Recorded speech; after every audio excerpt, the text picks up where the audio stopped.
97.1. Forever! Dear Papa Dudut, binabati ko po kayo at ang lahat ng ating mga kabarangay. Ako po si Maming, 67 years old at retired teacher. Dahil retired na po ako at ngayon ay nagbabantay na lamang sa tindahan, ay araw-araw ko pong nasusubaybayan ang inyong napakagandang programa sa radyo na siyang nagbibigay sa akin ng kaligayahan at aliw sa pang-araw-araw.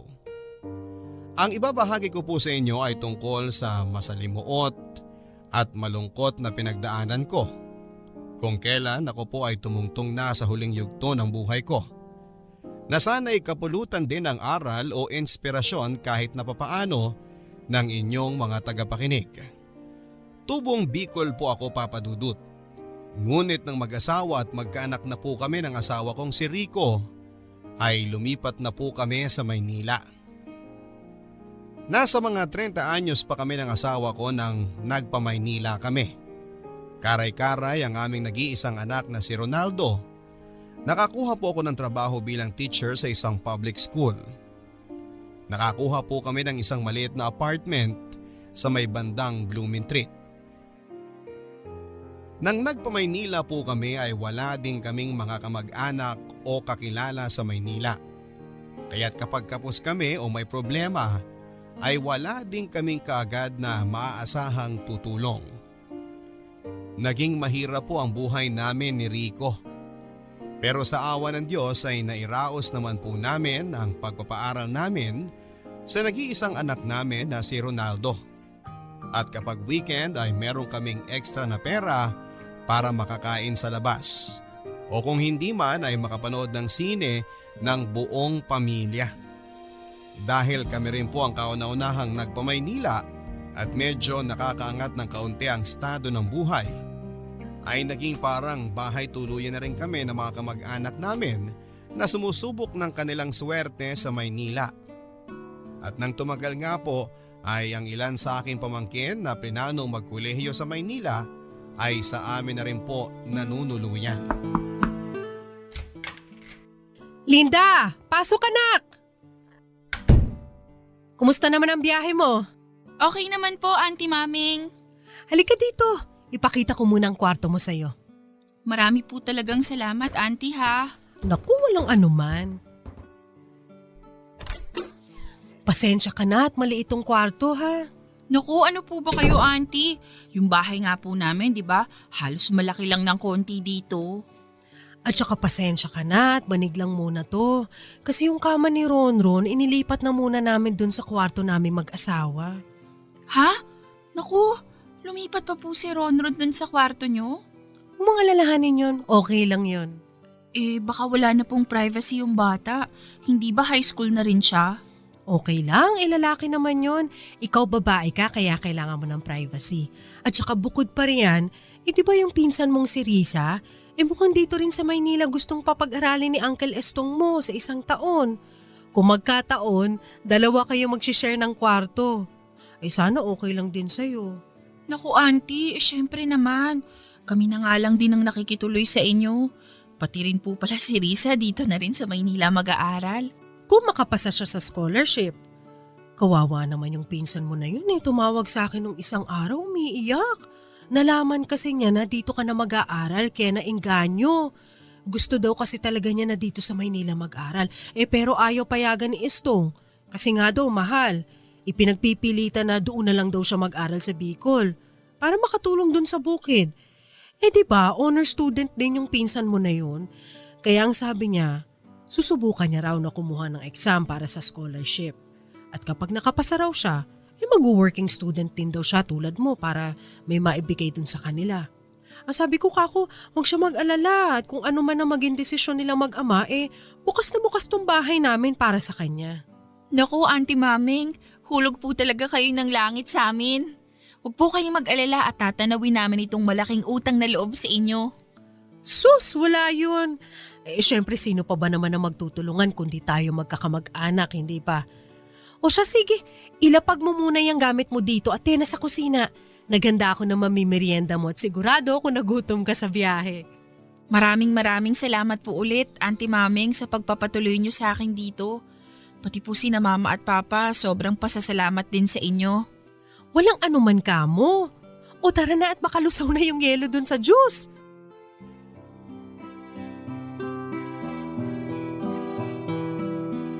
Pumasa po sa scholarship ang isa kong pamangkin na si Risa. Kaya nang sumunod na taon ay sa amin na rin po siya nakituluyan habang nag-aaral sa kolehiyo. At dahil na rin po siguro sa kanila, ay nang tumagal ay nagsunod-sunod na rin po ang iba naming mga pamangkin at kamag-anak at parang naging boarding house na ang bahay namin sa lahat ng mga kamag-anak na gustong makipagsapalaran sa Maynila. Pero syempre po dahil kamag-anak ay hindi na kami naningil ng bayad. Kung minsan po ay sila rin ang bahala sa pagkain nila. Pero kadalasan po, lalo na kapag almusal ay lahat po sila ay kumakain na rin sa amin. Kaya't pati ang pagbabudget ay kabilang na rin po ang aming mga naging anak-anakan. Siyempre bukod po dyan ay dahil kami na nga po ang parang tumayong mga magulang ng mga bata, ay kapag umuwi sila ng gabi, nagkakasakit o kung anumang problema, ay siyempre kami po ang nag-aalala at nag-aalaga.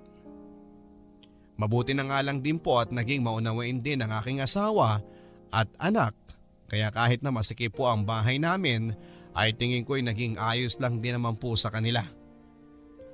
Lahat po ng mga nakitira sa amin ay pinala din po naman na makapagtapos ng pag-aaral. Ang iba nga po sa kanila ay nakapag-abroad na rin.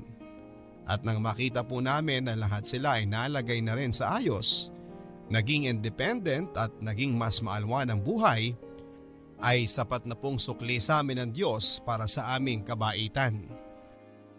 At noong mga nagkatrabaho naman po sila ay hindi rin naman nakalimot na mag-abot-abot o magbigay ng regalo kapag Pasko. Pero nang nagkaroon na rin po sila ng sarili nilang pamilya, matapos ng ilang taon, ay unti-unti na rin pong nawala ang mga abot na pera o regalo kapag Pasko. Naging maayos naman po ang takbo ng buhay naming pamilya. Nakagraduate at nakakuha naman ng trabaho ang anak kong si Ronaldo, kaya't medyo gumaan-gaan ang buhay namin. Pero 10 years ago ay may malas pong dumapo sa amin. Na-stroke po ang asawa ko at hindi rin nagtagal ay inatake po siya sa puso at namatay. Rico, bakit mo naman kami iniwan agad ng anak mo? Ma, Mahal na mahal kita, Rico! tama na ma. Hindi ko alam kung paano ko mabubuhay nang wala ka. Tama na po. Ang mahalaga masaya si Papa. Hindi na siya maghihirap. Tama na ma.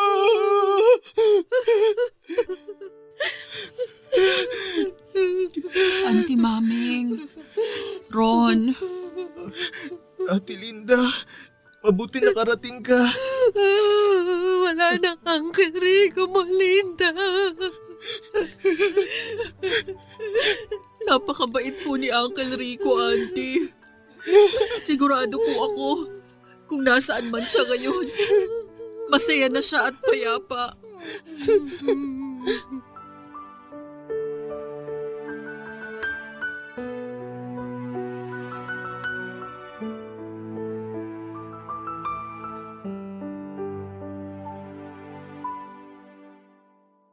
Auntie, pasensya na po pala at hindi na namin nadalaw si Uncle Rico nung nasa ospital siya at may sakit. Pasensya na din po kung hindi ko na po nasagot yung text at tawag mo. Aaminin ko sa'yo, Linda. Nagtatampo ko sa'yo. Sa inyo. Alam niyo bang lahat kayo ay sinubukan naming kontakin ni Ronron? Pero iisa lang ang rumisponde. Si Marlon lang. Kung sino pa yung nasa Saudi at malayo, yun pa ang nakontak namin. Auntie, pasensya na po talaga. Sobrang busy ko po kasi nitong mga nakaraang buwan. Inaasikaso ko rin po kasi yung papeles ko sa abroad. Eto po, Auntie. Maliit na halaga lang po yan, pero sana kahit papano makatulong sa inyo. Salamat. Huwag po kayong mag-alala, Auntie. Kapag ando na po ako sa abroad, hindi ko po kayo malilimutan ni Ronron. Linda, huwag ka nalang magbitiw ng mga salita na mahirap to pa rin. Alam ko na busy ka at may mga anak ka ring inaasikaso. Ayos lang kami ni Ronron. Huwag mo na kaming alalahanin. Hindi rin naman mahalaga ang pera eh. Ang sa akin lang sana kahit na moral support man lang o pampalakas ng loob na ibigay niyo sa amin dati. Sa uncle niyo nung napubuhay pa siya, nung may sakit pa. Alam mo ba na ikaw nga ang paborito niyang pamangkin? Dahil ikaw ang pinakaunang nanirahan sa amin at naging close kay Ronron. Sorry po, Auntie. Sorry po talaga. Hindi ko po sinasadya. Pasensya na rin po kung nitong mga nakaraang taon, madalang na rin po akong kumontak sa inyo. Ayos lang anak. Naintindihan ko. Salamat din at nakarating ka. Alam kong narito ngayon si Rico at siya kung masaya yon na nakarating ka dito sa burol niya.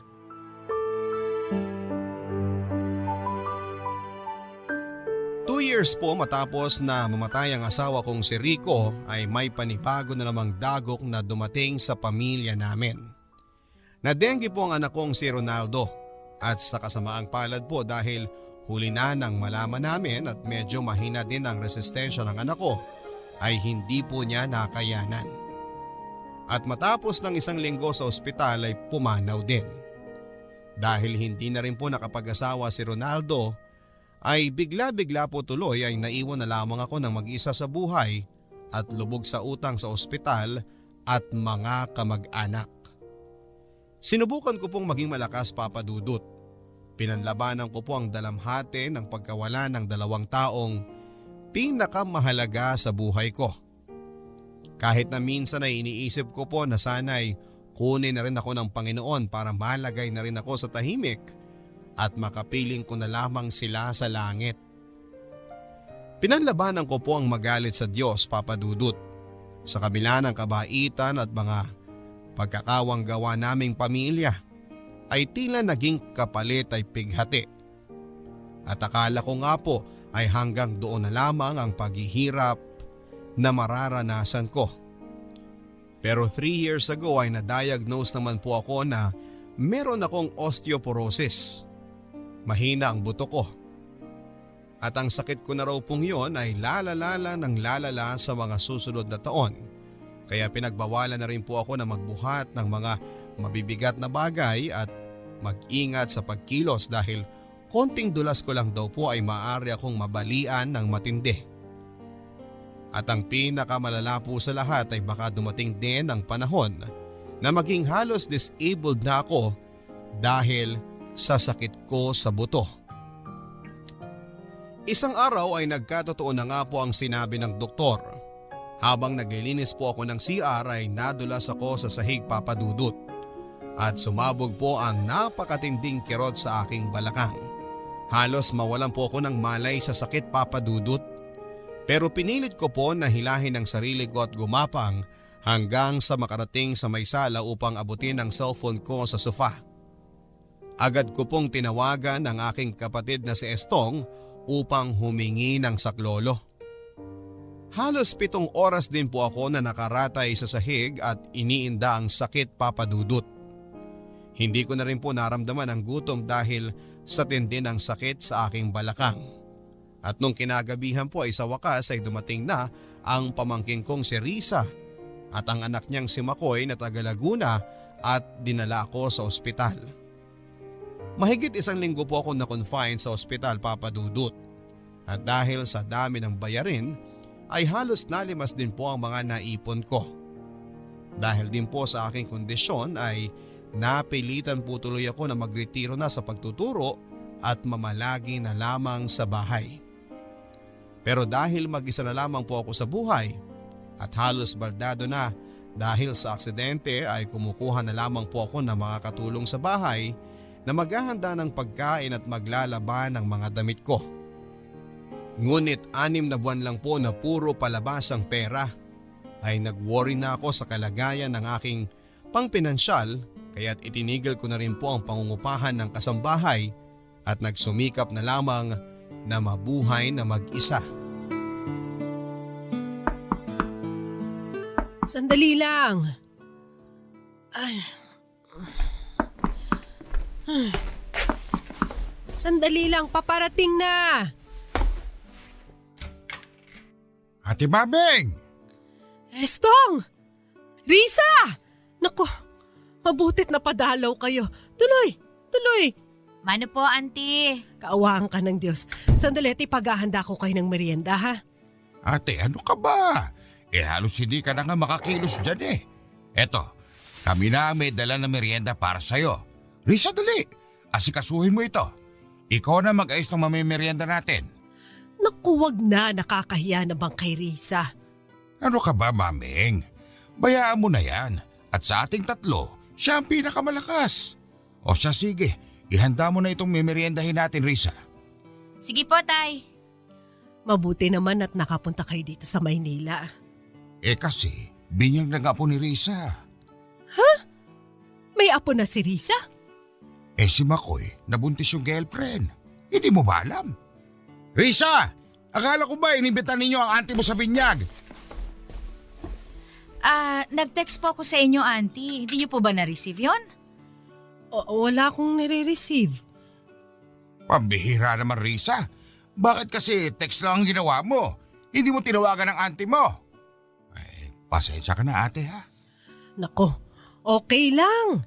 Hindi rin naman ako makakapunta sa kalagayang kunto. Kaya nga, minabuti ko nang bumisita sa'yo dito dahil nag-aalala ako sa'yo. Lalo na kapag hindi ka nakakasagot ng telepono pag tumatawag ako. Oo, pasensya na ha. Naglolo ko na rin kasi tong cellphone ko sa sobrang luma. Minsan hindi ko na naririnig ang tawag. Kamusta ka naman dito, ate? Nako, ang payat-payat mo na. Medyo pumayat nga rin ako ulit eh. Nito mga nakaraang linggo kasi, sumumpong na naman yung sakit ko sa likod. Nahirapan na naman ako makakilos. Ang hirap naman ng kalagayan mo dito, ate. Nag-iisa ka lang. Sa edad at kondisyon mong yan, dapat palagi ka nang may kasama. Eto ang sina Risa, sina Makoy, sinabihan kong bisitahin ka naman dito paminsan-minsan eh. Mukhang hindi rin buwibisita itong mga to. Pabayaan mo na. Ang layo din ng Laguna sa Maynila, traffic pa. Ay nako, ate, hindi talaga ako mapapalagay lalo pat nakita ko na ang kondisyon mo dito. Itong bahay mo, ang dami na rin sira. Kapag may nangyari aksidente sa'yo, wala man lang sa aming makakaalam. Ganun talaga. Ano naman ang magagawa natin? Ipagpasa Diyos na lang. Hindi po pwedeng ganun, ate. Ganito, bakit hindi ka na lang doon sa Laguna manirahan? Kina Risa? Oo! Naku, wag na. Makakaabala lang ako doon. Sus! Ate, wag mong isipin yun. Isa pa, ang laki ng utang na loob namin sa'yo. Etong sina Risa, yan silang lahat magkakapatid. Sa'yo dati nakituluyan yan. Sige ha, sa 1 linggo, bago ako bumalik ng Bicol, susunduin ka namin dito para doon ka na sa Laguna manirahan. Pumayag na rin po ako sa kagustuhan ng kapatid kong si Estong na manirahan sa poder ng kanyang anak na si Risa. Pero sa totoo lang po, Papa Dudut, ay nakaramdam na po ako na hindi ganoong kaboto si Risa sa paglipat ko sa kanila. Masikip nga naman ang kanilang bahay at ang pamilya ni Makoy ay doon na rin pala nakatira sa bahay ni Risa. Kaya't ang nangyari ay sa sofa na lamang po ako natutulog kapag gabi dahil puno na rin po ang 2 kwarto sa bahay. Pero para hindi naman ako masyadong maging pabigat ay tumutulong-tulong na rin po ako sa paglilinis sa bahay ni Risa kahit na meron na silang kasambahay. Noong una po ay naging maayos naman ang pakikitungo sa akin ni Risa, ng asawa niyang si Sandro at ng mga apo ko. Pero nang tumagal-tagal po, lalo na kapag umaatake ang sakit ko, ay doon ko na po sinimulang maramdaman na dagdag pasanin lang ako sa kanila.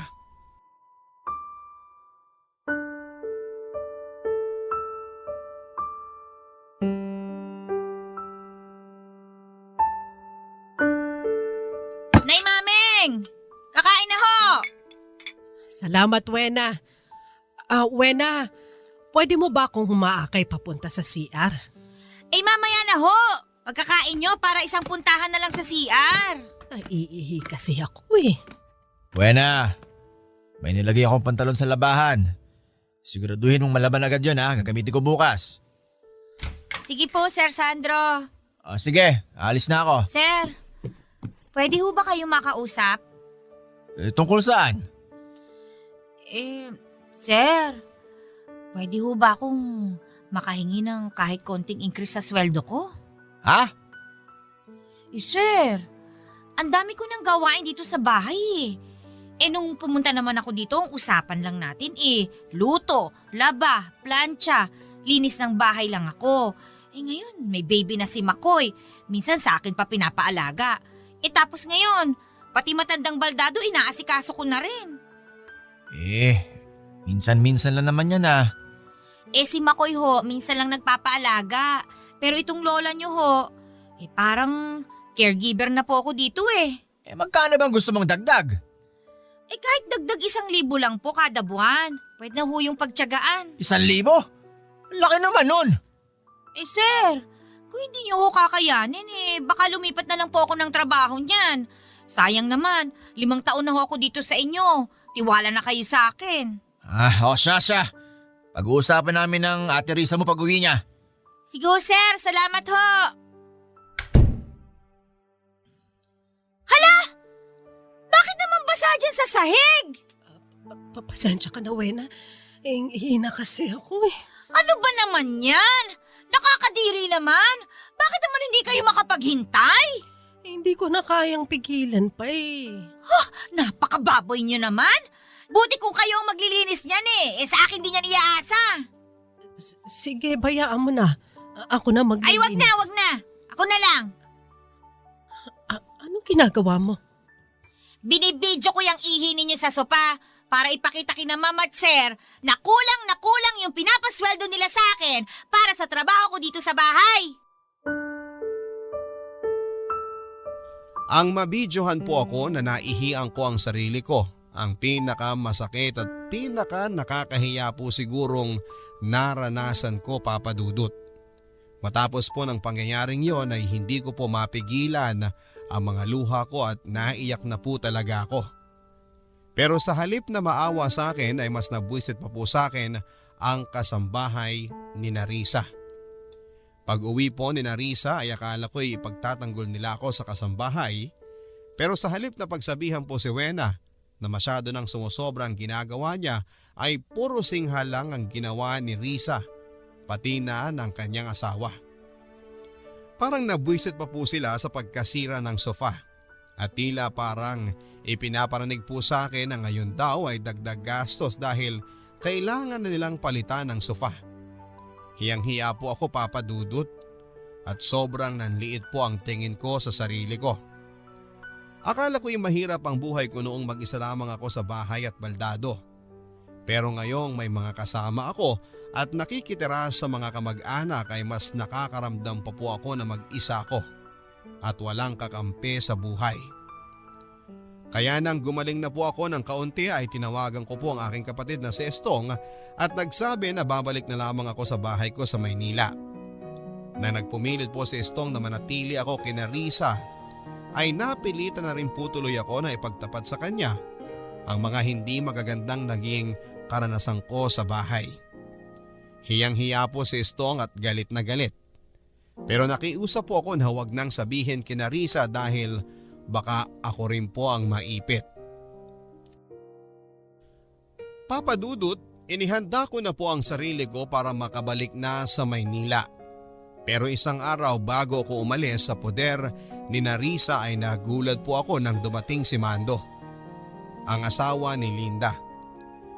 Kinausap pala ni Estong si Linda na nagtatrabaho sa Dubai at napagkasunduan nilang sa bahay na lang daw muna ako ni Linda sa Cavite mamalagi. Kaya kinabukasan, sa halip na sa Maynila ay dinala po ako ni Mando sa bahay nila sa Cavite. Pagdating sa bahay ni Mando ay halos ganun din po kasikip ang lugar kina Risa. Ang dalawa po kasi nilang anak na lalaki na may sariling pamilya na ay doon na rin po nakatirang lahat sa bahay ni Linda. Kaya kahit na mas malaki po ng kaunti ang bahay ni Linda ay siksikan pa rin ng husto dahil 3 pamilyang magkakasama sa iisang bubong. At para may mapaglagyan sa akin ay gumawa sila ng maliit na barong-barong katabi ng bahay ng mga aso nila sa loob ng compound at doon ako nilagay. Halos sing laki lang po ng kama ang laki ng barong-barong na itinayo nila para sa akin. Pero pasalamat na rin po ako sa kabaitan nila at kahit na papaano ay nagkaroon pa rin ako ng masisilungan sa lugar nila. At tulad po kina Risa ay tumutulong din po ako sa mga gawaing bahay kina Mando para hindi naman po ako maging masyadong pabigat sa kanila. Naging okay naman po ang pakikitira ko kina Mando ng mga unang buwan. Pero dahil nga po sa nakahiwalay ako ng tinutulugan sa kanila, ay kung minsan ay pakaramdam ko ay ibang tao ako sa kanila. Hello? Estong! Ate Babeng, kamusta kayo dyan? Ang lakas daw ng tama nga ng bagyo dyan sa Sierra. Naku, eto nga sobrang lakas ng ulan, natatakot ako. At baka matanga itong bubong ko. Tumutulo na nga ng kaunti dito yung ulan eh. Nako, baka mabasa ka riyan. Pumasok ka na lang doon sa bahay ni Namando. Hindi naman siguro tatangayin tong bubong. May awa ang Diyos. Ate, kumain ka na ba? Hindi pa nga eh. Pero okay lang, nakakain naman ako ng tanghalian. Bakit hindi ka kumain ng hapunan? Naku hapon kasi lumakas na yung bagyo kaya hindi na ako nakalabas ng bahay. Halak ka, hindi ka man lang dinala ng pagkain dyan. Hindi eh. Kalimutan ata nila. Ano ba naman yan? Teka, tatawagan ko si Mando. Ay wag guys Tong. Ako na lang. Pasok na lang ako maya-maya sa bahay. 11 na ng gabi. Nalipasan ka na ng gutom niyan. Ayos lang. Ayos lang ako. Huwag mo na akong alalahanin. O siya, sige. Basta kung ano man ang emergency, tumawag ka kay Mando ha. Kung nahihiya ka, sa akin ka na lang tumawag at ako kukontak sa kanila. Sige. Okay. Ako ate, ayan ka na naman eh. Sige ka lang ng sige riyan. Baka mamaya nahihirapan ka na. Ayos lang. Ayos lang ako. Hello? Estong! Hala, nawala na ng signal. Diyos ko! Tinangay na nga ang bubong! Ako, basang-basa na dito.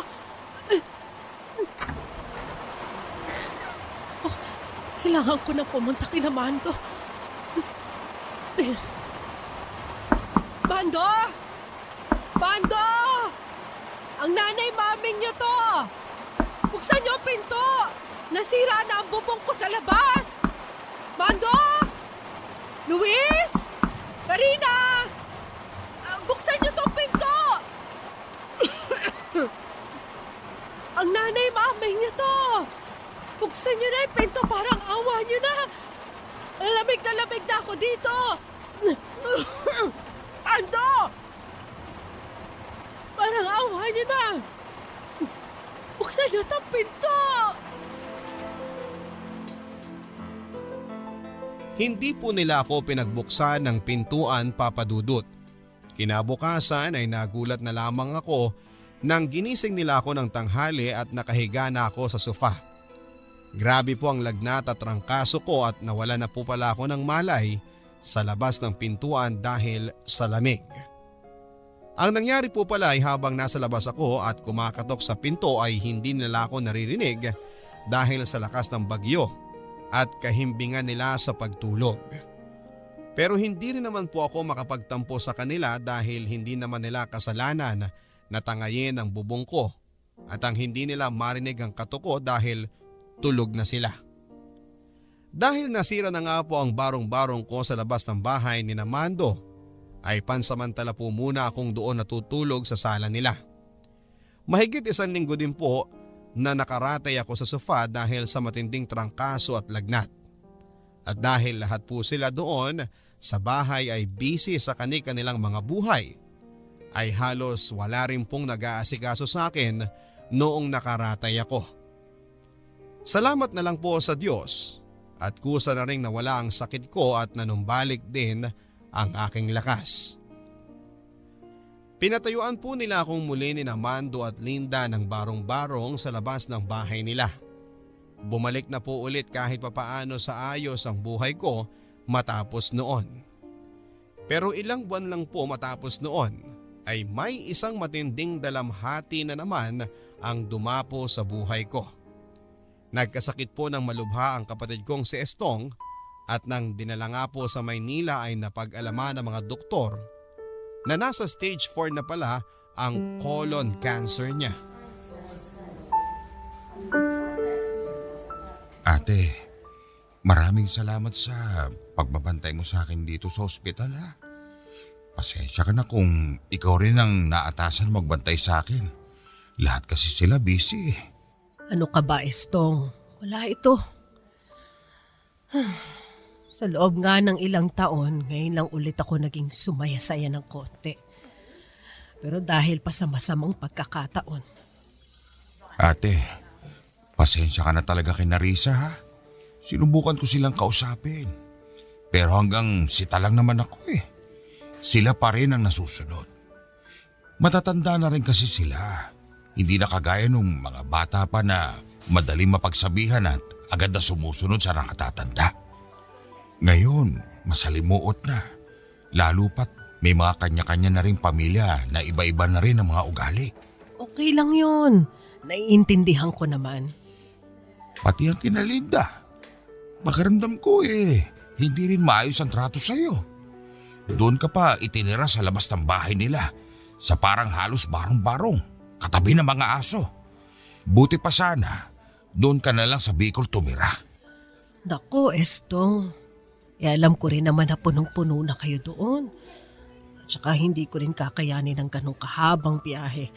Alam mo namang ton likod ko. Ilang oras lang ako nakaupo, kumikirot na. Ang hirap talaga ng tumatanda, no? Noong mga bata tayo, akala natin habang buhay tayo malakas. Pero ito tayo ngayon, mahina, marupok ang buto, malapit na sa katapusan. Estong, huwag ka nga magsalita ng ganyan. Lakasan mo ang loob mo. Kakayanin mo to. Ate, nararamdaman ko na malapit na ako. Shh! Kapit lang. Lakasan mo ang loob mo. May awa ang Diyos. Ate, may kaunti akong naipon. Gusto kong ibigay na sa'yo yung 30,000 na matitira doon sa bangko ko. Matapos bayaran ang lahat ng mga gastusin dito sa ospital. Estong, tama na. Huwag kang magsalita ng ganyan. Gagaling ka pa. Ipunin mo yung 30,000 mo, okay? Basta ate, bukas, ibibigay ko sa iyo yung password ng ATM ko. Mag-withdraw ka doon ng 30,000. Kunin mo na yun ha. Hindi. Hindi ko kukunin yon. Gagaling ka pa. Ate, ipangako mo sa akin. Pakiusap, kunin mo yun. Para yun sa'yo. Yun ang huling tulong na maibibigay ko sa'yo. Gusto ko kapag wala na ako, kahit papano may pera ka man lang. Para kung ano't ano man ang mangyari, may uhugutin kang pera. Estong naman. Huwag ka naman magsalita ng ganyan. Ikaw na lang ang natitira kong kamag-anak. Huwag mo naman akong iwanan. Ako ang mas matanda. Dapat ako ang mauna. Ate, pasensya ka na. Pero kakayanin mo ito. Ha? Huwag kang mawawala ng pag-asa. Alam ko, naging mahirap na ang buhay mo matapos kang maulila sa asawa at anak mo. Pero naging mabait kayo. Naging mabait ka. May awa ang Diyos. Kaya kahit na wala ako at mag-isa ka na, pakatandaan mong may awa ang Diyos at kasama mo siya palagi. Estong, huwag kang ganyan, kapatid ko. Huwag kang magsalita ng ganyan. Gagaling ka pa. Lakasan mo ang loob mo, gagaling ka pa.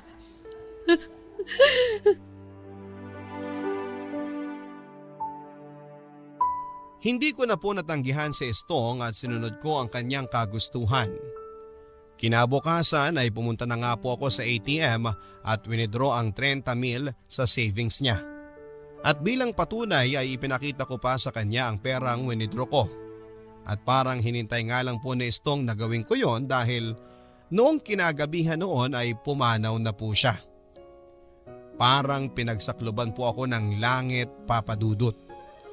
Si Estong na lang ang natitira kong kamag-anak sa mundo. Kamag-anak na may pakialam sa akin. Dahil yung iba kamag-anak ko nga pero masahol pa sa estranghero ang trato sa akin. Nang nawala po si Estong ay pakaramdam ko ay nawala na ako ng kakampi, Papa Dudut. At kung akala ko na wala na akong ikakalungkot pa, mula nang mawala ang asawa at anak ko, meron pa pala nang nawala si Estong. Sa pagkakataong yon, pakaramdam ko ay talagang mag-isa na lamang po ako, Papa Dudut. At kahit na masakit po sa damdamin at gustong gusto ko na po talaga na maggalit sa Panginoon, ay pinanghawakan ko ang sinabi sa akin ni Estong. Dahil sa nangyari ay mas naging madasalin ako. Nang nawala po si Estong ay nawala na rin po ang nag-iisang tao na nasasabihan ko ng aking mga problema at nagpaparamdam sa akin na may halaga at silbi ako. Kaya't mula noon ay tanging Diyos na lamang ang kinakausap ko, ang hinihingahan ko ng sama ng loob ko. Sa loob ng 1 taon, matapos na mamayapa si Estong ay nagpatuloy naman po ang payapang buhay ko sa poder ni Nalinda. Kahit na malungkot at pakiramdam ko ay sampid lamang ako sa pamilya nila, ay nagpapasalamat na rin po ako at may bahay akong natitirhan at may nakakain. Pero sa kasamaang palad po ay nag-away po si Linda at ang kanyang asawang si Mando. Nanlalaki po si Linda sa Dubai at nauwi sa paghihiwalay nila ni Mando. At dahil po sa pangyayaring yon ay naging alanganin po ang estado ko sa bahay ni Linda. Hanggang sa isang araw ay kinausap ako ni Mando at sinabi po nila na ibebenta na nila ang bahay at lupa nila sa Cavite. Kaya pasensya na raw ako pero kailangan ko nang umalis. Ang sabi po nila ay babalik na lang daw po nila ako sa bahay ni Risa sa Laguna. Labag man po sa loob ko, ang bumalik sa mga taong minsan nang isinuka ako ay binabaan ko na lang din po ang pride ko at kinapala ng mukha. Alam ko naman po na wala na rin naman akong maaasahan at ibang mapupuntahan.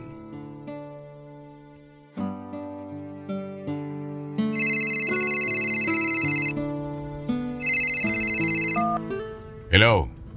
Sandro, Sino to? ang Kuya Mando mo to. Kuya. Napatawag ka. Hindi sinasagot ni Risa yung telepono niya eh. Kapon pa kami tawag ng tawag dyan. Papunta na kami. Ganun ba? Ano kasi kuya? Wala kasi kami sa bahay. Ano? Bakit hindi nyo kagad sinabi? Medyo busy kami. Busy nga ba o iniiwasan nyo yung tawag ko? Hindi naman sa ganon. Talagang nagkataon lang kuya. Paano na yan? Papunta na kami dyan. Kasama ko tong matanda. Baka pwedeng bukas nyo na lang dalhin. Ngayon lang ang oras ko. Hoy Sandro, umamin nga kayo. Ayaw nyo bang kunin to? Hindi naman sa ganon kuya. Ipinapaalala ko sa inyo na kayo may kamag-anak dito. Hindi ko kadugo to. At ngayon naghiwalay na kami niyang pisa ni Risa. Tapos na rin ang obligasyon ko dito. Ano kasi kuya Hello? Hello? Sandro! Lintik na! Walang hiya itong mga kamag-anak ni Linda. Ang gagaspang na mga ugali!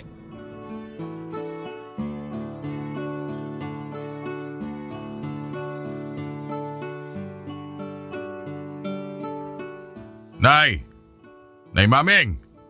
Gising! Ano yun? Magkakarga lang ako ng gasolina dito. Mag-CR ka na muna dyan. Ha? Hindi pa naman ako nasi-CR. Mag-CR na kayo kasi mahaba pa ang biyahe natin. Ganun ba? Sige.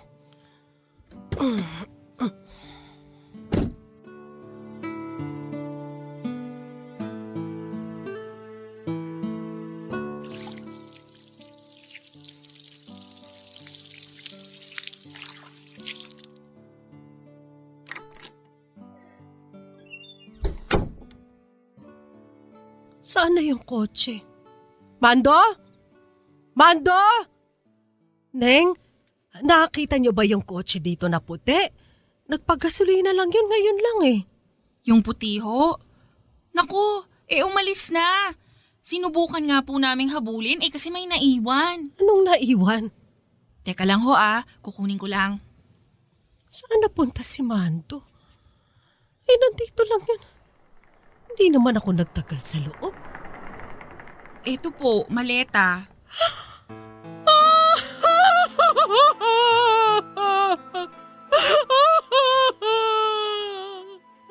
Sa inyo po ba to? Oo. Hindi na yan iniwan. Sinadya niyang iwan. Iniwan niya ako. Ho? Naku, Nay. Teka po, doon po muna kayo sa may opisina namin. Tara na po. Tutulungan po namin kayo.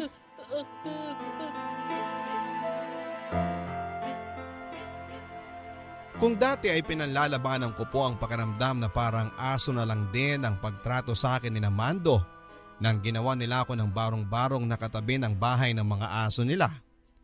Sa punto pong yun ay natanggap ko ng ganun nga ang pagtingin nila sa akin. Iniwanan po ako ni Mando sa gasoline station na parang asong iniligaw ng walang puso nitong amo. Sa loob po ng opisina ng gasolinahan ay hindi ko na po napigilan ang paghagulhol. Naging mabait naman po ang attendant sa akin doon at pinabayaan lang ako na ihinga ang lahat ng nararamdaman ko.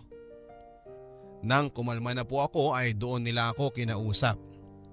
Ibinigay ko po ang address ni Narisa sa Laguna at sinabi ko na doon dapat ako dadalhin ni Mando.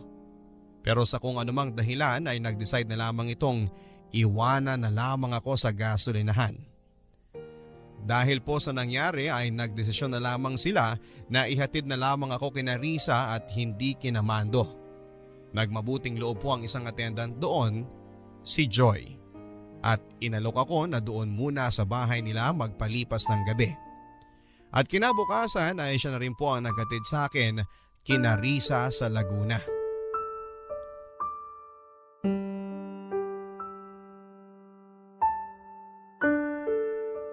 Tao po! Tao po!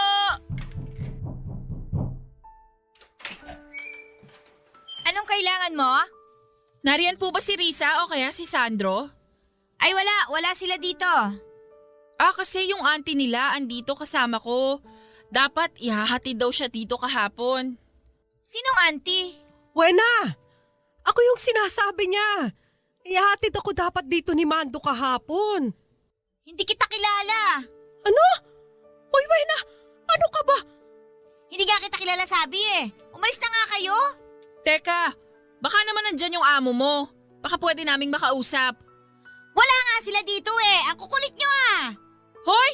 Grabe ka makasigaw Ikaw ba may-ari ng bahay? Tara na, Lola Maming. Hoy! Anong ginagawa ninyo? Lumabas nga kayo dito. Hindi kayo pwedeng pumasok. Ano ba? Bitiwan mo kami! Bitiwan mo yung Aray ko, matanda! Wena. Sama yung ugali mo! Lumayas kayo dito. Kami. Layas! Ano ba? Labas na! Ma'am Risa! Sir Sandro! Sino yan? Naku sir, sinubukan ko pong wag papasukin nagpupumilit Joy, tara na. Huwag po kayo mag-alala, Lola. Akong bahala. Sir, eto po kasing si Lola Maming, ihahati daw dapat dito sa inyo kahapon ng Mando. Kaso yung Mando po, iniwan itong si Lola Maming dun sa gasolinahan na parang aso. Ngayon po, hinahatid ko siya dito sa inyo. Ang kulit mo no? Sinabi na nga hindi namin kilala yung matandang yan. Tumahimik ka nga. Tama siya. Hindi namin kilala ang matandang yan. Ano? Umalis na kayo ngayon din. Kundi kakasuhan namin kayo ng trespassing. Aba, talaga nga naman palang walang kwenta itong mga kamag-anak ninyo, Lola Maming Layas na nga sabi Kakasuhan kayo ni sir ng trespassing kapag hindi kayo umalis. Kung kayo kaya ang kasuhan namin. At ano ikakaso ninyo? Hindi ko kaano-ano yung matandang yan. Wala akong obligasyon dyan. Mga wala kayong puso! Lola Maming, tara na. Ako na po ang kukup-kup sa inyo. Hindi ko kayo iiwanan dito sa mga nilalang na to ng mga walang puso at kaluluwa. Shasha, alis na! Ikaw kanina ka pa eh. Aray ko! Yung bagay sa'yo, kapal na mukha mo. Alam mo? Tigil na kayo! Wena, pabayaan mo na yan! Lumayas na nga kayo dito! Ay, di sir, sandali lang. Babawi lang ako. Huwag mo nang patulan, Wena! Sige ba? Ano ba ginagawa niyo dito? Umalis na kayo! Tandaan nyo, yung ugali ninyong yan, siguradong may karma din kayo. Ngayon pa lang magdasal-dasal na kayo. Nakapagtanda ninyo, hindi maging kasing ugali ninyo yung mga anak ninyo. Tatanda rin kayo. Tatanda ka rin. Mangungulubot at manghihina. Tara na po, Lola Mameng. Doon na lang kayo sa amin.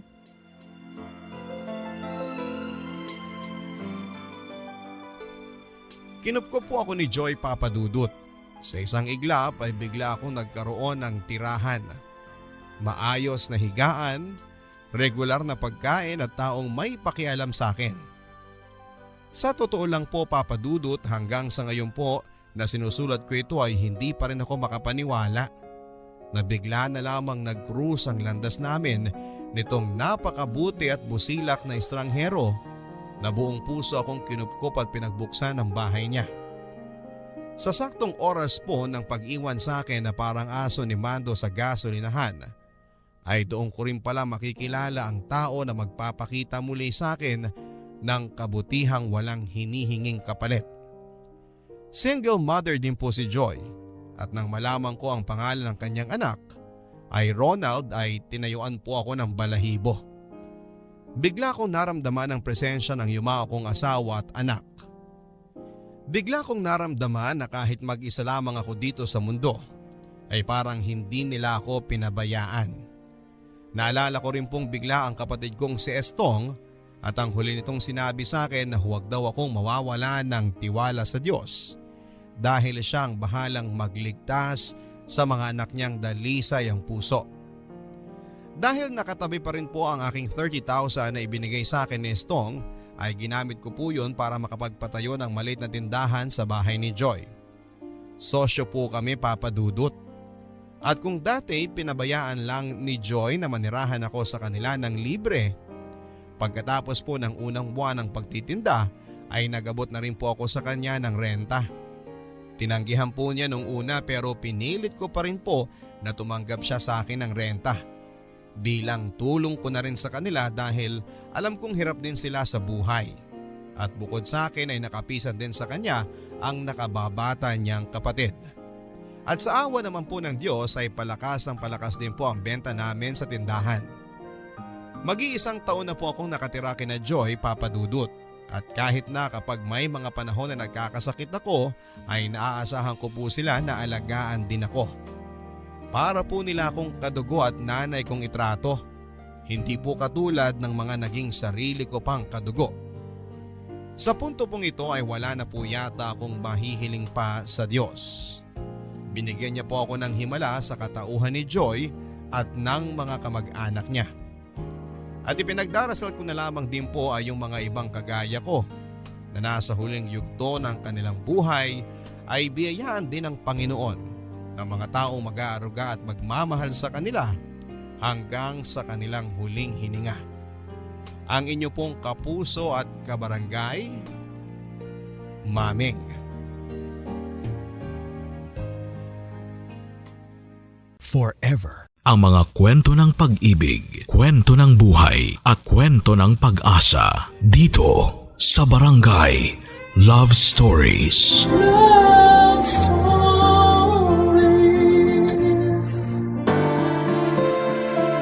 Sa isang pamilya, hindi nawawala yung kompetensya na nagiging ugat ng tampuhan at hindi pagkakaunawaan na madalas ay hindi naiiwasan. Ngunit sa katunayan ay wala namang nakakalamang at wala ring napag-iiwanan kung lahat ay nagtitiwala sa kanilang kakayahan. Ikaw, kabarangay, naranasan mo na rin ba na magkaroon ng kakompetensya sa iyong pamilya?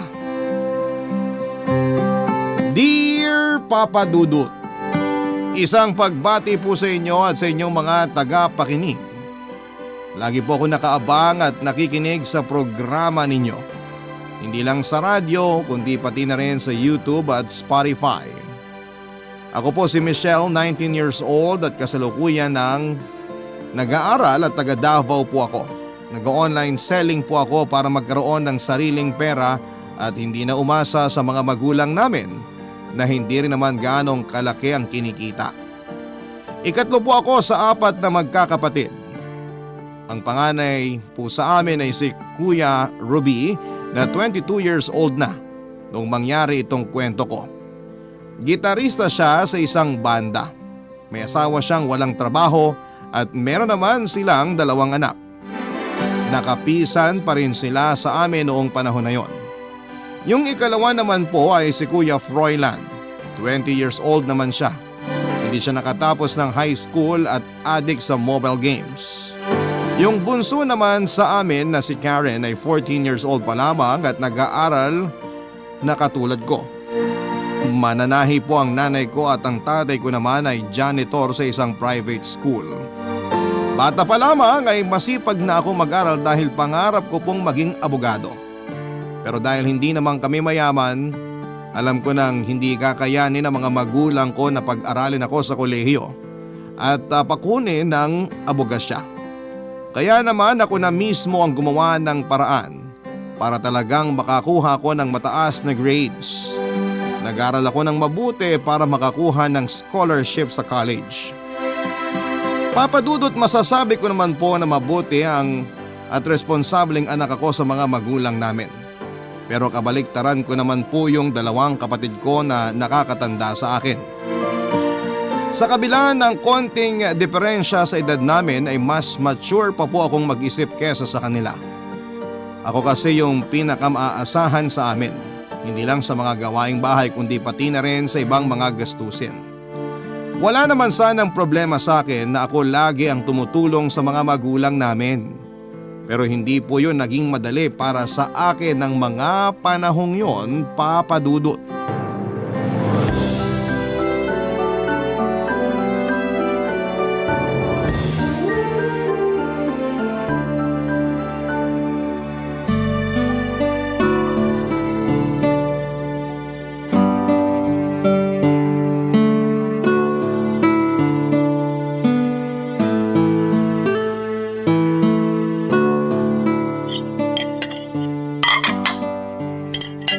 Hoy, Froilan!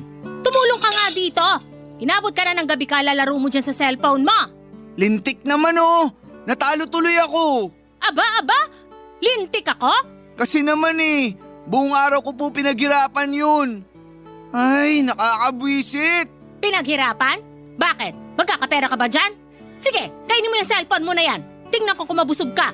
Nay naman, sana pinagbigyan nyo na lang po munang matapos yung nilalaro ko. Di naman tatakbo yung hinahanda nyong hapunan. Abat, ito pa talagang kakainin natin yung maghihintay? Gaano ba ka-importante yung buwisit na larong yan? Ano ba yan? Paulit-ulit na ho yung ganito. Kung ayaw mo ng paulit-ulit, edi umayos ka. Ganon lang yung kasimple. Di yung puro na lang kayo reklamo. Ang tatamad niya. Kung nagsasawa na kayo rito, umalis na lang kayo. E di aalis. Lagi na lang ganito dito. Bawat kilos, issue sa inyo.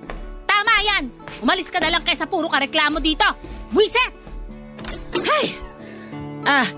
Michelle, tawagin mo na yung Kuya Robby mo. Oh, ayan na pala Tamang-tama lang yung labas mo ng kwarto, Robby. Anong ulam natin ay? Ginisang upo na may sardinas. Maupo ka na para makakain ka na.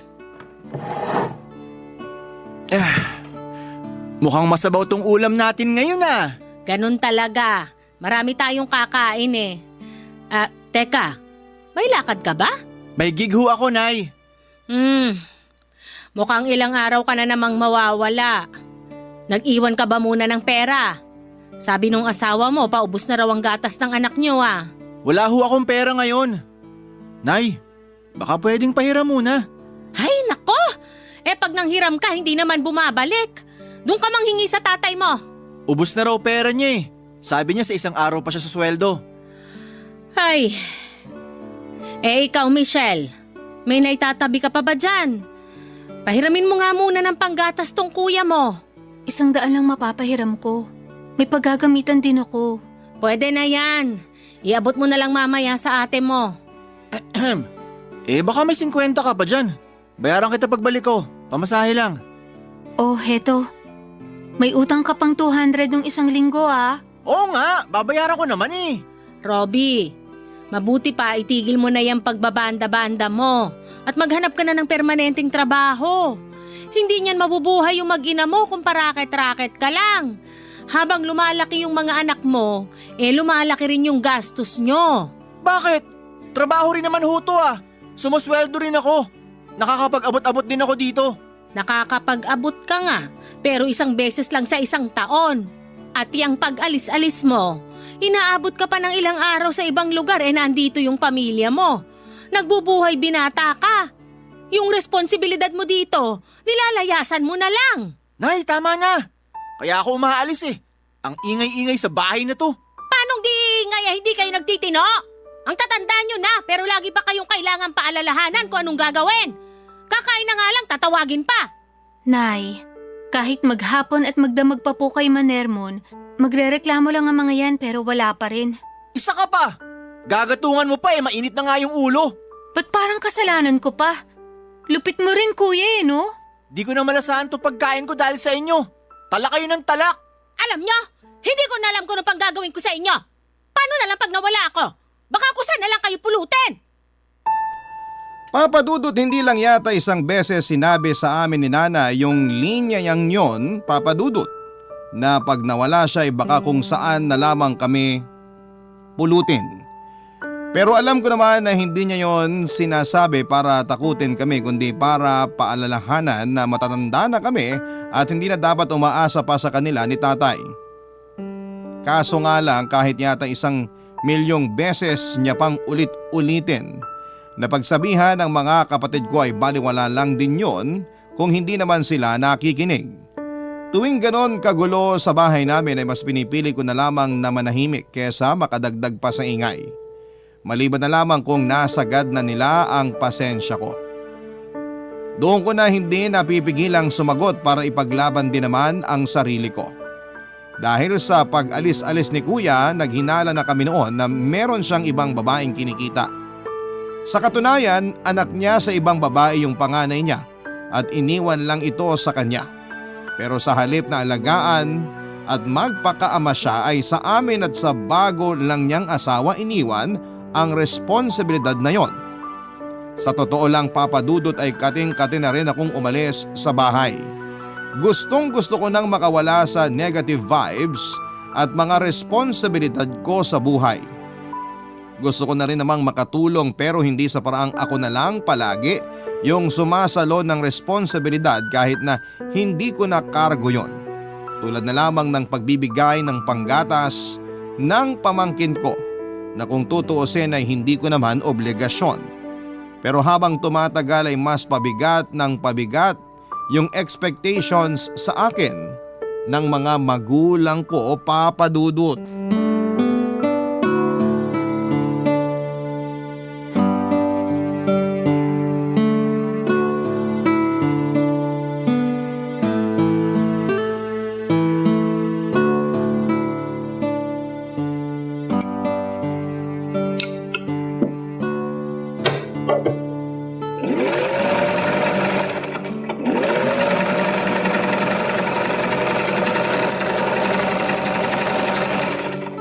Michelle, magmerienda ka na muna dyan. May juice at hopya dyan. Mainit-init pa yung hopya. Sakto, gutom na po ako. Upo na ako dito, Nay ah. Kayo po, hindi kayo magmemeryenda? Eto nga tinigil ko na muna tong pananahi ko. Sasabayan kita dyan at nga pala, may sasabihin din ako sa'yo. May kailangan kayo, Nay, no? Ay, sumakit yung likod ko sa pag-upo ko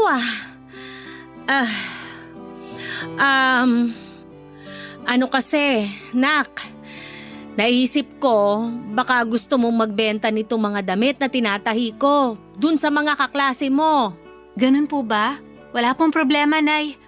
Pwede ko nga rin pong i-post yan online para maraming bumili. Yung pamangkin mo kasi magsisimula na sa grade 1 sa susunod na taon. Kailangan na nating unti-untiin yung pag-iipon para doon. Pamahal pa naman ang pamahal yung mga gamit sa school. Kesa naman sumabay pa yon sa iba nating gastusin pagdating ng pasukan. Nay, obligasyon naman po ni Kuya yon.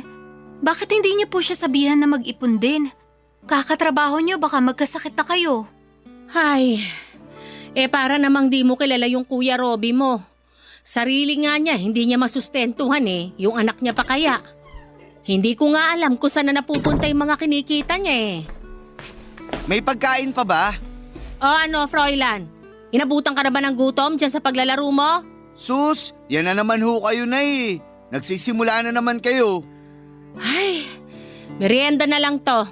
Kanina pa ubos yung tanghalian. Buisit naman Akin na nga lang yung hopya. Gutom na ako. Ayan, kumuha ka na lang. Tapos Michelle, nakakuha kasi ko ng pwesto malapit doon sa simbahan tuwing Sabado. Baka pwedeng ikaw na yung tumao doon habang hinahabol kong matapos yung mga tahiing ko.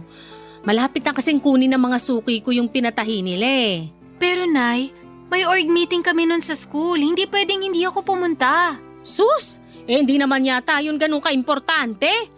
Yung sinasabi ko ay mapagkakakitaan pa natin kaysa sa meeting-meeting na yon. Nay, importante po yun, kaya hindi pwedeng wala ko ron. Tsaka nandito naman si Kuya Froilan Ba't hindi na lang po siya yung pagbantayin niyo ron? Oy, ba't ako nadamay dyan? Paano? Nag-games ka lang naman buong araw. At least doon nakatambay ka lang sa pagbabantay. Makakapaglaro ka doon kung gusto mo. Ayoko, bahala kayo dyan. Gagawin niyo pa akong tindero. Grabe talaga pag tumatambay dito kasama niyo. Lagi na lang may pinapagawa. Ay, makaalis na nga lang ulit. Kita mo na?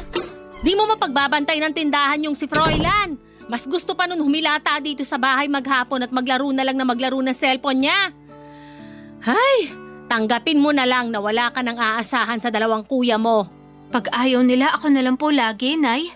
Pag sila pwedeng tumanggi, tapos ako hindi. Hindi naman sa ganun, anak. Pero yun na nga, kung hindi tayo ang kikilos, walang mangyayari sa buhay ng mga kapatid mo, ng mga pamangkin mo. Kailangan nila ng tulong natin. At dahil ikaw ang pinakamatalino, ikaw na lang ang umintindi. Nay naman, hindi naman po patas yun. Kailangan din po nila matuto maging responsable. Sa ginagawa niyo po, parang kinukonsinti niyo na po yung katamaran nila Bata pa lamang ako, Papa Dudut, ay gano'n na yung linyahan sa akin ni nanay. Nung bata pa ako ay tuwang-tuwa ako dahil sa akin pinaka-proud ang mga magulang namin at dahil iyon sa mga achievement ko mula elementary hanggang high school. Proud din naman po ako sa sarili ko, Papa Dudut, dahil pinaghirapan ko yung mga yon. Tuwing nakikipagkwentuhan din si nanay ay palagi nilang nababanggit na ako ang pinakamatino nilang anak. Matataas ang grades, hindi nagbo-boyfriend at maaasahan pa sa bahay. Sa katagalan, yung mga bagay na ikinaka-proud ko sa sarili ko ay unti-unti na rin naging sumpa para sa akin. Pakiramdam ko po kasi, ayun din yung nagiging dahilan para iasa na lamang sa akin lahat ng hindi kayang gawin ng mga nakatatanda kong kapatid. Yung tipong lahat ay ako na lang lagi, yung pumupuno ng puwang na iniwanan ng mga kapatid ko. Doon ko lang po kasi na-realize na nakakapagod din pala yung maging matinong anak. Minsan na rin pong sumagi sa isipan ko noon na sana'y naging tamad na lamang din akong anak para hindi ako nape-pressure tuwing nag-e-expect sila sa akin. At sa pagsisikap ko rin na maging maayos ako ay ako na rin ang umaayos sa mga gusot na iniiwan ng mga kapatid ko. Siguro po, Papa Dudut, ay meron din sa mga kabarangay na nakikinig ngayon ang nakaka-relate sa akin. Yung kahit na hindi panganay pero parang breadwinner. At kapag walang nagkusa ay kailangan mong saluhin. Mahirap pero pinili ko pa rin hindi yon sukuan ng mga panahong yon, Papa Dudut. Barangay Love Stories. Barangay Love Stories. Papa Dudut, dahil busy nga mga magulang namin sa pagtatrabaho, Pagdating sa usapin tungkol sa pag-aaral ko ay hinahayaan nila ako. Ni hindi na nga nila ako naaalalang kumustahin man lang kung nahihirapan ba ako o kung meron ba akong problema. Pakiramdam ko po noon ay mag-isa na lamang akong nagmamalasakit sa sarili ko. At kahit nasa poder pa rin ako ng mga magulang ko ay hindi ko sila gaanong nararamdaman. Nagpaparamdam lang kasi sila kapag may hihinging pabor sa akin para sa mga kapatid ko o kaya ay para sa mga pamangkin ko. Pero iniisip ko na lamang noon na malaking tulong sa mga magulang namin na hindi na ako nakakadagdag pa sa mga inaalala nila. Nang makatapos ako ng senior high school ay nakapasa ako sa entrance exam sa isang private university na nag-o-offer din ng full scholarship. At isa na nga ako sa mga maswerteng nakakuha noon. Noong sabihin ko yon sa mga magulang namin, akala ko ay matutuwa sila, Papa Dudut. Akala ko po kasi ganun yung gusto nilang mangyari kapag nakatapos na ako ng senior high school na ituloy ko ang pag-aaral ko at makapagtapos ako ng kolehiyo. Pero sa halip na suportahan nila ako sa ginawa kong yon, ay ganito pa ang nangyari, Papa Dudut.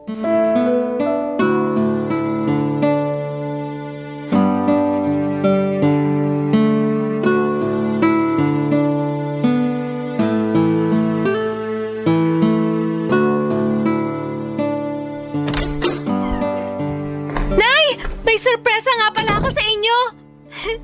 Excited na po akong sabihin sa inyo. Ngayon na talaga? Hindi na ba yan makakapaghintay mamaya pagdating ng tatay mo? Ay, oo nga pala. Pero di po ba kanina pa dapat nakauwi si tatay? Dumaan sa bahay ng kumpare niya, nag-text sa akin kanina. Inaya raw siya na uminom ng konti sa birthday doon. Ay, ganun po ba? Sus, di pa kasi sabihin. Dami mo pang pautot, mukha namang di kami may excite dyan. Di ba, Kuya Robby? Tama. Maglaro ka na lang dyan kasi di naman tayo makikinabang sa sasabihin ng magaling nating kapatid. Froilan, Robby, magsitigil nga kayo. O sige, Michelle. Baka pagdating ng tatay mo mamaya, tulog ka na. Kaya sige, sabihin mo na kung ano yung sorpresa mo't ako na lang ang magsasabi sa kanya pagdating. Sige na nga po, sasabihin ko na kahit wala pa si tatay. Ito po, Nay. Akin na. Anong laman nitong envelope? Buksan niyo po, Nay, para makita niyo. Eto, nabuksan ko na. Ano bang sabi dito, anak? Basahin niyo po, Nay. Ay naku, nak. Sabihin mo na lang. Hindi ko rin naman mababasa to't di ko suot yung salamin ko. Nakapasa po ako sa kursong philosophy, Nay. Tapos may full scholarship pa. Ha? Saang eskwelahan naman? Ay eto, nakasulat pala dito. Ito lang yung nababasa ko kasi malaki yung mga letra. Naku! Di ba mamahaling eskwelahan to? May scholarship naman po, Nay. Kaya libre na. Tapos pwede pa rin naman ako mag-online selling o kaya mag-part-time sa mga fast food para may panggastos po ako sa school. Tumatanggap naman po sila ng working student eh. Anong kurso mo? Philosophy? Yan, para maging profesional ka ng pilosopo. Kaya ako nag-philo kasi yun yung napili kong course na prilo. Magiging abogado ako balang araw. Wow, mayaman. Asa ka? Nak, akala ko nursing yung kukunin mong kurso. Bakit yun naman po naisip yun, Nay? Nung bata ka, di ba gusto mong maging nurse kasi yung kapitbahay nating si Melba dati, nakikita mong naka-uniforme? Nay naman, bata pa ako noon. Hindi naman po lahat ng pangarap ng bata pa yun pa rin ang gusto hanggang sa paglaki. Nagbabago rin po yun katagalan, lalo na kapag marami nang nalaman tungkol sa iba't ibang career. Pero nak, baka nga mas maganda kung mag-nursing ka na lang. Kasi laging in demand yun Mabilis ka ring makakapag-abroad nun. Oo nga, Michelle. Nursing na lang kunin mo. Yayaman tayo dun. Tas pag nasa ibang bansa ka na, padalan mo ako ng laptop ha. Nak, tanong mo dun sa college mo. Baka pwede pang palitan ng nursing tong kurso mo. Wala po silang ino-offer na nursing sa mga course nila doon, Nay. Subukan mo sa ibang eskwelahan. Malamang kung naging scholar ka doon, magiging scholar ka rin sa iba. Nay, ayoko po ng nursing. Gusto ko maging abogado. Pero Michelle, ang tagal-tagal pa bago ka makatapos pag nagkataon. Tapos pag di ka nakapasa sa bar exam, saan ka pupulutin? Kapag naging nurse ka sa abroad, malaki magiging sweldo mo. Tama! Nursing na lang talaga! Wala akong pakialam sa opinion mo, Kuya Robby. Michelle, wag kang ganyan. Kuya mo yan. Pabalang ka na sumagot? Kapal ng mukha mo! Hoy! Hindi porket pumasa ka dyan sa sosyal na eskwelahang yan, mas mataas ka na sa aming lahat. Mas matanda kami, baka nakakalimutan mo. Ikaw nga yung panganay. Pero ikaw rin naman yung pinakapabigat. Michelle, tama na. Sumusobra ka naman.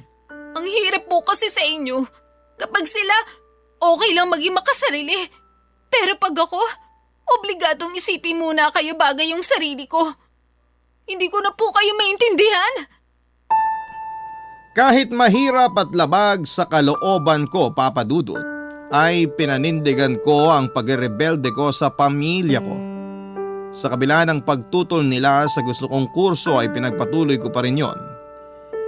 Iniisip ko kasi noon na kung lagi na lamang akong makikinig sa kanila at kung lagi na lamang akong susunod sa gusto nila ay mas mahihirapan ako. Pakiramdam ko kasi ay tinatanggalan nila ako ng kalayaan sa parting yon dahil sa totoo lang. Hindi ko naman hinihingi sa kanila yung suportang pinansyal. Sapat na nga po sana sa akin kahit moral support na lamang, pero kahit yon ay hindi pa rin nila kayang ibigay sa akin. Ilang beses akong sinubukang suyuin ang mga magulang ko para makumbinsi pa rin na mag-take ng nursing, pero nagmatigas ako at ipinakitang hindi na magbabago pa ang naging desisyon ko. Dahil doon ay naging tensyonado ang pakikitungo namin sa isa't isa sa bahay. Dahil na rin sa pagbubunganga ko ay mas lalo pang naging malabo na magkasundo kami ng mga kuya ko. Mabuti pa nga yung bunso namin dahil hindi siya nakisali sa gulo na meron kami. Pero sa kabila ng lahat ay dama ko pa rin yung lungkot ni nanay at tatay. Hindi ko po napigil ang mag-guilty lalo na nung minsan kong nakita na umiiyak si nanay, pero para sa akin po ay unfair pa rin na kailangan kong mag-adjust para saluhin na naman ulit ang obligasyon ng mga kuya ko. Yun naman kasi yung dahilan kaya gusto nila na makapagtrabaho ako ng mas maaga. Nagpatuloy ang ganong tensyon sa pagitan namin sa bahay hanggang sa magkaroon na kami ng isang malaking pagtatalo dahil sa problemang dala ni Kuya Robby sa pamilya namin. Nang mga panahong yon, Papa Dudut.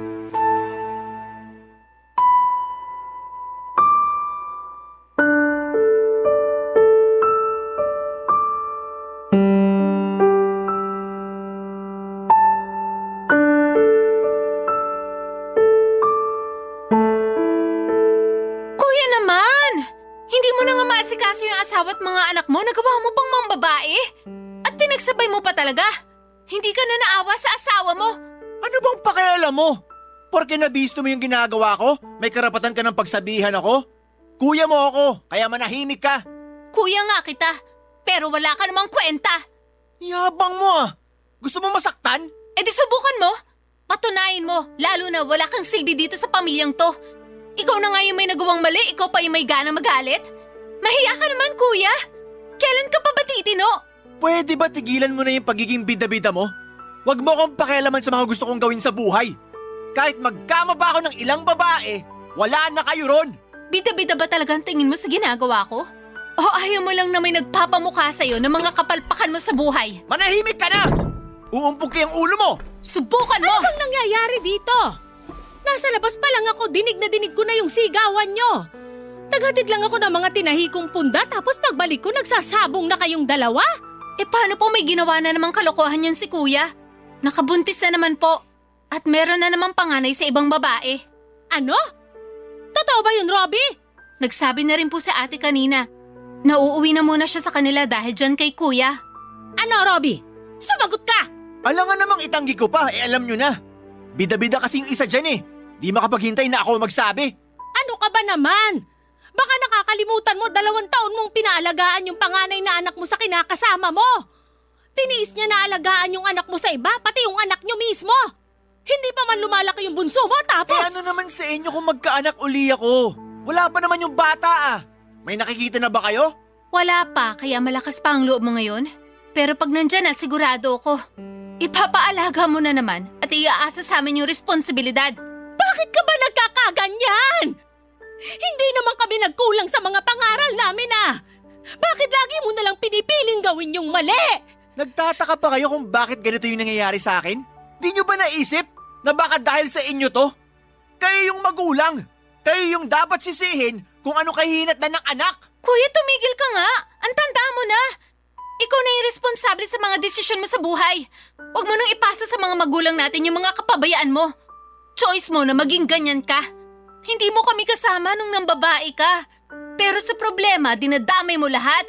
Kasi dun ka magaling. Isara mo yung bunganga mo. Ang yabang mo porque ikaw yung paborito. Paborito? Paano naging paborito yung anak na kinakailangan magsakripisyo para sa mga kapatid niyang laki sa layaw? Kung may paborito dito, kayo yun ni Kuya Froilan. Kasi ang bano nyo nang ang dalawa, pero kayo yung pwede maging makasarili at malayang gawin kung ano lang ang maisipan nyo. Tama na! Tama na! Tumigil na! Tumigil na! Tumigil na kayo! Ang dibdib ka! Ang sakit ng dibdib ka! Nay, ayos lang kayo? Nay! Papadudot dahil sa nangyari ay na-stroke si nanay ng araw na yon. Hindi na niya naigalaw ang kalahati ng katawan niya at dahil din doon ay naging baldado na siya at hindi na muling makapagtrabaho pa. Dahil doon ay si tatay na lamang ang kumikita sa pamilya namin bukod sa pag-online selling ko. Ang akala ko ay matapos yung pangyayaring yon ay magtitino na sa wakas ang mga kapatid ko. Pero wala pa ring epekto yon sa kanila. Mabuti na lamang at naasahan ko pa rin yung nakababata kong kapatid kahit sa pag-aalaga lamang kay nanay. Sa sitwasyon kasi namin ang time na yon ay kinakailangan ko na ring magdoble kayod para sa mga gastusin sa bahay. Dumadaing na rin kasi si tatay sa laki ng gastusin namin noon. Lalo na't wala naman siyang ibang katulong kundi ako lamang. Ginawan ko na rin ang paraan na maibenta yung mga damit na tinahin ni nanay para idagdag sa pambili ng mga gamot niya. Dahil hindi pa rin sumasapat yung kinikita namin ni tatay, kahit pagsamahin pa namin ay napilitan na ako noon na humanap ng part-time job. Pero di yun naging madali para sa akin. Doon ko na hindi ginayang pagsabayin ang pagtatrabaho, pag-online selling, pag-asikaso sa bahay at ang pag-aaral ko. Kaya kahit mabigat sa kalooban ay tumigil na muna ako sa pag-aaral sa unang taon ko ng mga panahong yon sa pag-aaral sa kolehiyo. Barangay Love Stories. Barangay Love Stories. Papadudot, gusto kong umiyak ng umiyak dahil ang ganda na sana ng plano ko sa buhay ko noon. Pero may ibang plano ang tadhana para sa akin.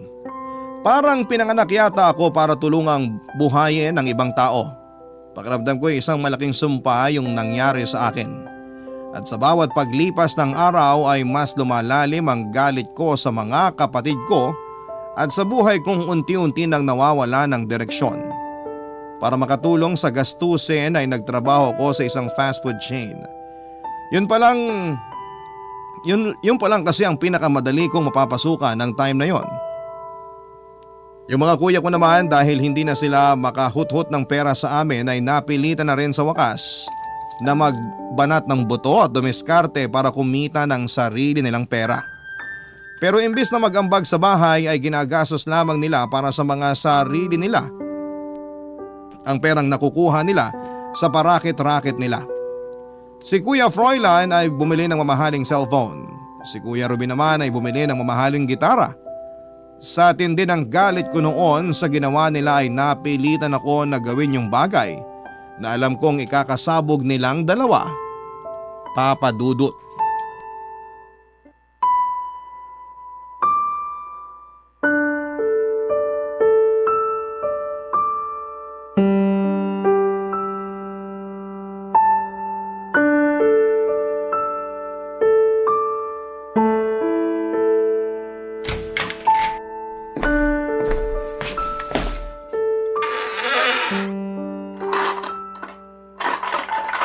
Froilan! Froilan, nasa yung gitara ko? Kuya! Pinakailaman mo ba yung gitara ko dito sa cabinet ko? Ha? Hoy! Akin yung gitara ko! Ilabas mo na! Teka, ba't sa akin mo hinahanap? Di ko pinakaialaman yun. Kuya naman, wala akong hilig sa gitara. Saan mapupunta yun? Eh dito ko lang yun itinabi. Nawawala nga rin yung cellphone ko eh. Nanakawan ba tayo? Bobo! Kung nanakawan tayo, eh di sana ubos na gamit natin dito sa bahay. Teka, nasan ba si Michelle? Baka siya yung nakialam dito. Hinahanap niyo ba yung pinakamamahal niyong gamit? Binenta ko. Ano? Binenta mo? Tama yung narinig niyo. Ibinenta ko yung gitara mo, Kuya Robbie. At yung cellphone mo, Kuya Froilan. Hayop ka? Bobo ka ba? Bakit mo binenta? Eh di naman sa'yo yung gitara. Bakit ko binenta? Kasi yung anak mo nagkatigdas, diba? Sa tingin mo, saan kami kukuha ng ipambabayad sa ospital? Sakto lang yung kinikita namin ni tatay para sa pang-araw-araw natin dito sa bahay. Para may malamon kayo. Yung cellphone ko ha? Akin na, ibalik mo sa akin. Yun? Hindi mo naman kasi kailangan ng ganong kamahal na cellphone, di ba? Pero hindi mo naiisip yun kasi makasarili ka. Kaya yung ginawa ko, ibinili ko ng pang-maintenance ni nanay yung pinagbentahan para magkaroon naman ng katuturan. Siraulo ka pala eh. Ako pa talaga yung siraulo? Mula sa simula, kayo yung naging sakit sa ulo ni nanay at tatay. Buhay pa silang pareho, pero para nyo nang pinapatay sa mga problemang binibigay nyo. Pero di mo pa rin dapat binenta yung mga gamit namin. Pakialamera ka! Ang sama ng ugali mo. Paano ka namin naging kapatid ha? Hanggang ngayon, pabida ka pa rin talaga eh. Kayo yung masasama ang ugali, hindi ako. Kayo lang naman yung naging sakit sa ulo ng mga magulang natin Hindi nyo ba naisip? Naku, nagtrabaho lang sana kayo agad at nagpakatino, maayos sana yung buhay natin. Hindi sana na-stroke si nanay at hindi na kukuba ngayon sa pagtatrabaho si tatay para sa mga palamuning katulad nyo. Hoy, sumusobra ka na Gusto mo bang paputukin ko yung uso mo para tumahimik ka? Yan na lang ba yung kaya mong gawin? Yung manakit kapag hindi na matanggap yung mga sinasabi ko? Real talk lang yon mga kuya. Kung pinaglalaban nyo na mas matanda kayo sa akin, sana pangatawanan nyo rin. Hindi yung dinadaan nyo ako sa angas. Hindi yun nananampal kayo ng babae pero wala naman talaga kayong ibubuga. Tumigil ka na! Napakayabang mo! Kahit ano pang sabihin nyo dyan, hindi na babalik sa inyo yung pinakamamahal nyong gamit. Hindi ako papayag! Ibalik mo yung gitara ko! Kailangan ko sa gig yun! Ako rin! Ibalik mo yung cellphone ko, Michelle! Wala nang babalik! Kung gusto nyo ulit ang bago, bumili kayo! Papa Dudut, habang nagtatalo kaming magkakapatid noon ay muling inatake si nanay. Matapos yung ikalawang atake na yon ay tuluyan na niya kaming iniwanan. Hindi ko napigilang mag-guilty dahil doon sa dalawang atake ni nanay. Alam ko na naging parte ako noon. Sinisisi ko ang sarili ko sa pagkaulila namin kay nanay. Hindi mawala sa isipan ko yung mga nangyari bago siya nalagay sa ganong sitwasyon. Naisip ko na kung nagtimpi lang sana ako ay hindi kami magkakasagutan ng mga kapatid ko at hindi na sasama ang loob ni nanay. Hindi na sana siya noon inatake kung mas pinili ko na lamang na magpasensya at umunawa. Sobrang bigat ng pakiramdam ko noong nawala si nanay at halos hindi ko matanggap na wala na yung isa sa mga dahilan kung bakit gusto kong makatapos ng pag-aaral. At kahit wala na siya ay hindi pa rin namin magawang magkasundo ng mga kuya ko. Wala pa rin sa amin ang gustong mag-adjust. Si tatay naman ay wala ring magawa para tumino yung mga kapatid ko. Tulad nila sa akin ay hindi rin siya pinakikinggan ng mga yon. Kaya ginawa lang namin ni tatay ang lahat para magtulungan sa mga gastusin lalo na noong nawala na si nanay Papa Dudut.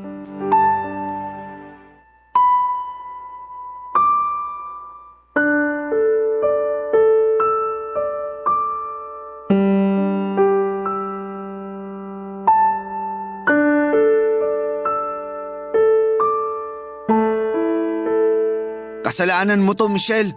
Kung hindi ka na sana nagdrama, hindi to mangyayari. Kasama pa sana natin si nanay ngayon. Masyado ka kasing nagmamagaling eh. Binenta mo talaga mga gamit namin na walang paalam. Napakawalang hiya mo. Sana ikaw na lang yung nawala para wala ng kontrabida dito. Aaminin ko, may kasalanan ako. Kung nagtimpi lang sana ako, hindi tayo aabot sa ganito. Pero kayo, kailan nyo aaminin na may kasalanan din kayo? Hanggang ngayon, hindi nyo pa rin kayang aminin sa sarili nyo na may mali kayong ginawa. Masyado ka kasing pabida eh. Ikaw na nga yung magaling sa paningin ni nanay at tatay.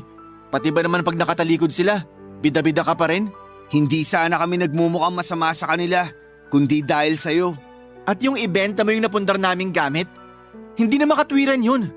Si nanay nga di yun ginagawa sa amin eh. Tapos ikaw, ang lakas ng loob mo porque gumagastos ka sa bahay? Feeling mo, may karapatan ka nang gawin lahat. Eh kung sa'yo kaya namin gawin yun, ha? Oo nga, paano kung yung gamit mo naman yung ibenta namin? Yung cellphone mo, tsaka yung laptop mo. Yung mga gamit ko, yun yung dahilan kung bakit may kinakain pa kayo. Kinagamit ko sa paghahanap buhay yung mga yun. Yung cellphone ko, ilang taon ko nang pinagtsatsagaan gamitin yun. Hindi pa ako makabili ng bago. Inuuna ko kasi yung para sa bills at pagkain natin. At yung laptop ko, hindi ko nakuha ng libre yun. Pinag-ipunan ko mabili yun kahit second hand. Ayan, nagsimula na. Wala na namang katapusang drama to. Kadramahan talaga to para sa inyo. Kasi wala kayo sa posisyon ko. Alam mo kung bakit ka nahihirapan? Kasi masyado ka nagpapaka-perpekto kahit di naman kailangan. Tsaka bakit ba ang laki ng galit mo sa amin, ha? Di na ba kami pwedeng magkamali? Porke ikaw yung laging tama sa paningin ng mga magulang natin? Bakit? Akala niyo ba sobrang saya ko? Sa bigat ng responsibilidad na pinasalo niyo sa akin? Walang masaya doon. Eh di ikaw nang magaling. Yan kasi yung hirap sa inyo eh. Sarado lagi yung mga isip niyo. Feeling niyo kayo lang yung may karapatang magkaroon ng maling desisyon sa buhay. At yung masaklap pa, ako yung nasa tamang landas. Ako yung may maayos na plano para sa future ko. Pero kailangan kong isantabi lahat yun para karguhin kayo. Di ka naman namin pinipilit na gawin yun ah. Kung nahihirapan ka at labagyan sa kalooban mo, eh di pabayaan mo kami. Hindi ka namin kailangan, kaya huwag kang magyabang. Pwede ba tigilan niyo ang kasisigaw? Hindi niyo kailangan magtaas ng boses. Irespetan niyo naman tong lamay ni nanay. Kapal ng mukha mong patigilin kami. Kasalanan mo to. Napakayabang mo. Eh kapatid ka lang naman namin. Alam niyo, tama kayo eh. Kapatid niyo nga lang talaga ako. At wala naman akong obligasyon sa inyo. Kaya pagkatapos ng libing ni nanay, magkanya-kanya na tayo. Eh di salamat. Sa wakas, mawawalan na ng epal sa buhay namin ni Froilan. At mawawalan na ng bida-bidang feeling perfect sa bahay. Baka gusto niyo ring idugtong na wala nang sasalo sa mga kapalpakan niyo sa buhay. At wala na kayong mahihiraman ng pera kapag nangangailangan. Uulitin ko, hindi ka namin kailangan.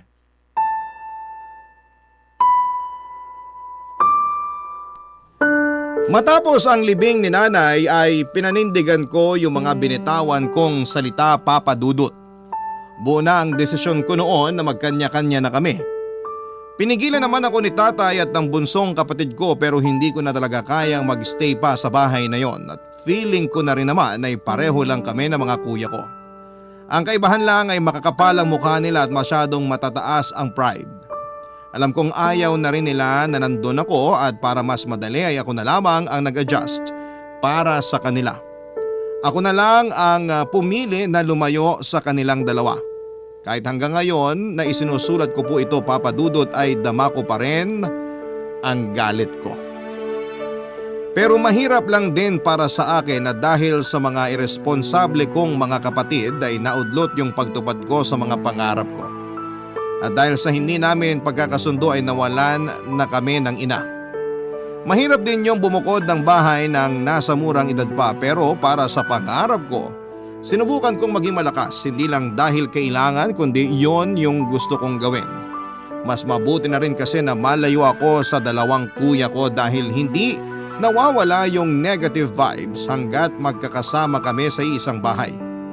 Sa ngayon, Papa Dudut, ay nakabalik na ako ulit sa pag-aaral. Naghanap ako ng gustong magpa-tutor nung nakaraan. Kaya ngayon ay meron na akong 2 tinuturuan. Tuloy-tuloy pa rin po ang pag-online selling ko para makaipon ng pera na gagamitin ko sa pag-aaral at sa pagtupad ng mga pangarap kong maging isang abogado. May bahagi sa akin na umaasa na sana ay magkaayos pa kami ng mga kuya ko. Pero sa ngayon, pakiramdam ko ay mas nananaig pa rin yung galit ko sa kanila. Sana ay dumating din yung araw na kusa nang mawala ang galit sa puso ko at magmula sa pagmamahal yung kagustuhan kong magkapatawaran at magkaayos-ayos kami. Yung huling patak ng luha ko nung umalis ako sa amin ay siya ring magiging simula ko sa pagtupad ng mga pangarap ko. Kahit gaano pa karami yung pagsubok na darating sa buhay ko. Hanggang dito na lamang po ang kwento ko, Papa Dudut. Maraming salamat po sa iyo at sa Barangay Love Stories para sa pagkakataong ito na mapakinggan din ang kwento ko. Hindi lamang po sa radyo kundi pati na rin po sa social media. Mabuhay po ang Barangay Love Stories. Ang inyong forever kapuso at kabarangay, Michelle. Nagustuhan ng iyong napakinggan? Ituloy yan via live stream sa www.gmanetwork.com/radio. Barangay LS 97.1 Forever